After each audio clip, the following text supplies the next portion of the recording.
வணக்கம் ஃப்ரெண்ட்ஸ். இன்றைக்கி நம்மளுடைய வாகை தமிழா சேனலில் பார்க்குறது என்னென்னா ஹேர் சாஃப்ட்னிங், ஹேர் ஸ்மூத்னிங் அப்படிங்கிறது. ஹேர் ஸ்மூத் பண்ணோம் அப்படின்னா பியூட்டி பார்லர் தான் போகணுமா, ஏன் வீட்டில் எதுவும் பண்ண முடியாது அப்படின்னு சொல்லி நீங்கள் கேட்குறது தெரியுது.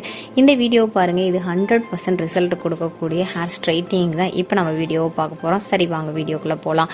வீடியோக்குள்ளே போகிறதுக்கு முன்னாடி இதான் முதல் முறையாக நம்மளுடைய வாகை தமிழா சேனலில் பார்க்க வந்திருக்கீங்கன்னா அப்போ மறக்காமல் நம்மளுடைய சேனலை சப்ஸ்கிரைப் பண்ணிங்க. நம்மளுடைய சேனலில் மருத்துவ குறிப்புகளும் இயற்கை தொடர்பான பாரம்பரியமான உணவு பழக்கவழக்கங்களையும் பதிவேற்ற செஞ்சுட்டு சேனலை சப்ஸ்கிரைப் பண்ணிட்டு பிளேலிஸ்ட்டில் பார்த்தீங்கன்னா நிறைய யூஸ்ஃபுல்லான வீடியோஸ் இருக்குது, பார்த்து பயன்படுத்திக்கங்க. கர்லி ஹேர் இருக்கிறவங்களுக்கு, அதோட ஸ்ட்ரெயிட் ஹேர் இருக்கிறவங்களுக்கு கூட இன்னும் சாஃப்டாக ஸ்ட்ரெயிட்டாக ஆகணும் அப்படின்னு சொல்லிட்டு நினைக்கிறவங்க நிறைய பேர் இருப்பீங்க.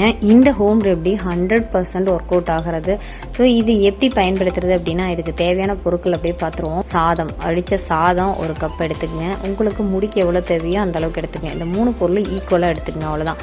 அடுத்து வந்து பார்த்திங்கன்னா தேங்காய், நான் அரை கப் எடுத்துக்கிட்டேன். அரை கப் அளவு தேங்காய் எடுத்துக்கிட்டேன். அரை கப் அளவுக்கு கரைச்ச கார்ன்ஃப்ளவர் மாவு அது எடுத்துக்கிட்டேன். ஸோ இப்போ இந்த தேங்காய் என்ன பண்ணுங்க அப்படின்னா, நல்லா மிக்சியில் அடிச்சுட்டு பால் எடுத்து வச்சுக்கோங்க. நல்லா திக்கான பாலாக இருக்கணும், அப்போ தான் ரொம்ப நல்லாயிருக்கும். தேங்காய் பால் தேய்க்கிறது, தயிர் தேய்க்கிறது, இதெல்லாம் நம்ம பாட்டிங்களை கேட்டால் கண்டிப்பாக சொல்லுவாங்க. அவங்களாம் தான் அந்த ஹேர் ஸ்ட்ரைட்னிங்க்கு அதெல்லாம் யூஸ் பண்ணாங்க. அடுத்து வந்து பார்த்திங்கன்னா நம்மளுடைய சாதம். இந்த சாதம் இல்லை வடித்த கஞ்சி பயன்படுத்தி தான், கஞ்சியில் தான் சீக்காத்தூள் கலந்து தேய்ப்பாங்க. அதுவே வந்து ஒரு நல்ல ஒரு ஸ்டிஃப்னஸை கொடுக்கும். அதெல்லாம் தெரிஞ்சு தான் அந்த காலத்தில் அதெல்லாம் பண்ணியிருக்காங்க. அது தெரியாமல் நம்ம இப்போ வந்து நிறைய அயன் பண்ணுறது இந்த விஷயங்கள் போயிட்டோம். இந்த மாதிரி சாதம் எடுத்துட்டிங்களே, இந்த சாதத்தையும் நல்லா மிக்சியில் போட்டு நல்லா நைஸாக வந்து அரைச்சிருங்க. ஸோ இது 3 பொருள் தாங்க நம்மளுக்கு தேவை. கார்ன்ஃப்ளவர், ரைஸு, அதுக்கப்புறம் தேங்காய் பால், இது 3. சரி, அடுத்து பேனில் அரைச்ச அந்த சாதத்தை வந்து ஊற்றிக்கிங்க. ஊற்றிட்டு அது கூடயே வந்து நீங்கள் தேங்காய் பால் எடுத்து வச்சுருக்கீங்களே அதையும் கலந்துருங்க. கலந்துட்டு மீடியமான சிம்மில் வச்சுட்டு அப்படியே கிளறி விட்டுக்கிட்டே இருங்க. கொஞ்ச நேரம் நல்லா கொதிச்சதுக்கப்புறம் நல்லா க்ரீமியாக இருக்கும், அது பார்க்குறதுக்கே செம்மையாக இருக்கும் பார்க்குறதுக்கு. ஸோ நல்லா கொதிச்சதுக்கப்புறமா கடைசியாக நீங்கள் கார்ன்ஃப்ளவர் அந்த கரைசலை ஊற்றுங்க. கார்ன்ஃப்ளவர் வந்து நல்லா கரைச்சிருக்கணும், கட்டியே இருக்கக்கூடாது. ஸோ அதை ஊற்றினோடனே உங்களுக்கு லைட்டாக வந்து கெட்டியாக ஆரம்பிக்கும். ஸோ அடுப்பு நல்லா சிம்மில் வச்சுட்டு நல்லா கிளறி விட்டுருங்க. இப்போ பார்க்குறீங்க இல்லையா, இந்த பார்த்துக்கு, அதாவது ஹேரில் அப்ளை பண்ணுற மாதிரி ஒரு க்ரீமாக இருக்கிற மாதிரி இதை ரெடி பண்ணி வச்சுக்கோங்க.